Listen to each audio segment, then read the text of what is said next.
think what stops a lot of people at the very beginning is fear. Fear of talking to people, okay. not knowing what to do, or the million excuses. I'm not smart enough, I'm not intelligent enough, I'll sound stupid, or whatever. Believe me, I've gone there with this too. I'm not gonna look good on camera or whatever, okay. you know. Have you experienced any fears starting out or starting with this new company? You know, I don't want to pat myself on the back. I don't have a lot of fear about a lot of things. I've been really successful in my life. I'm a real go-getter. I'm a real risk-taker.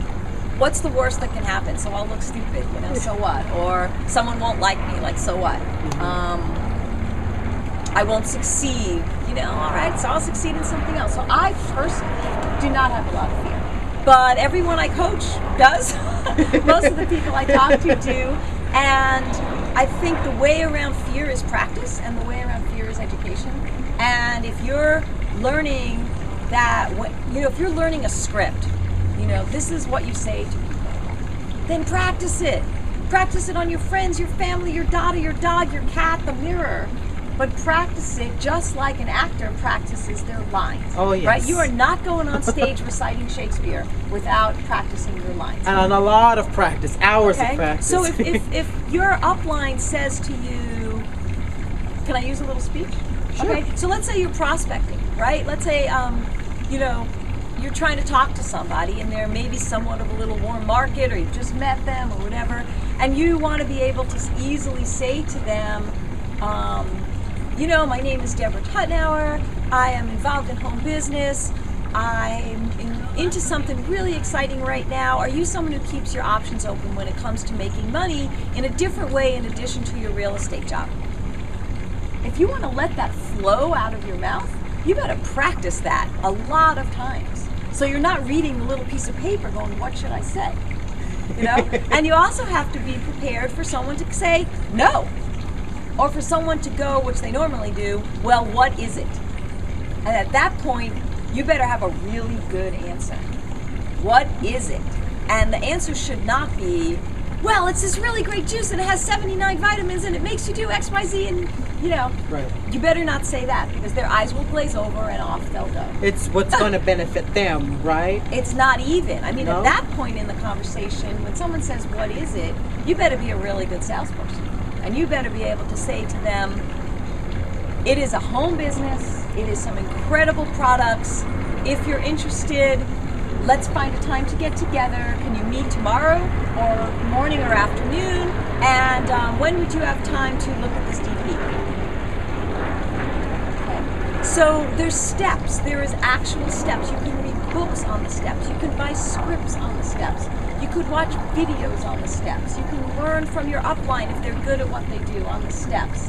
But you've got to follow the steps, and you've got to commit to being uncomfortable enough times until you're no longer uncomfortable. Yes, and that can take a while, and sometimes it takes an instant.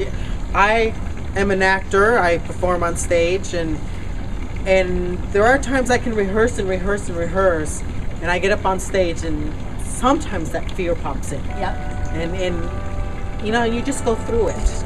You go through it, and you feel great afterwards. Like, yes, I did that. Like today, I know that after this, I'm going to feel great that I did this. You did this. And drove a lot of hours. Yes, to do this. almost very close to 3 hours. You know, the bottom line, whether you're going to be network marketing in person, whether you're going to be using primarily the phone, whether you're going to be using the internet, which is my primary mode of meeting people, ultimately, you have to commit to learning a new skill.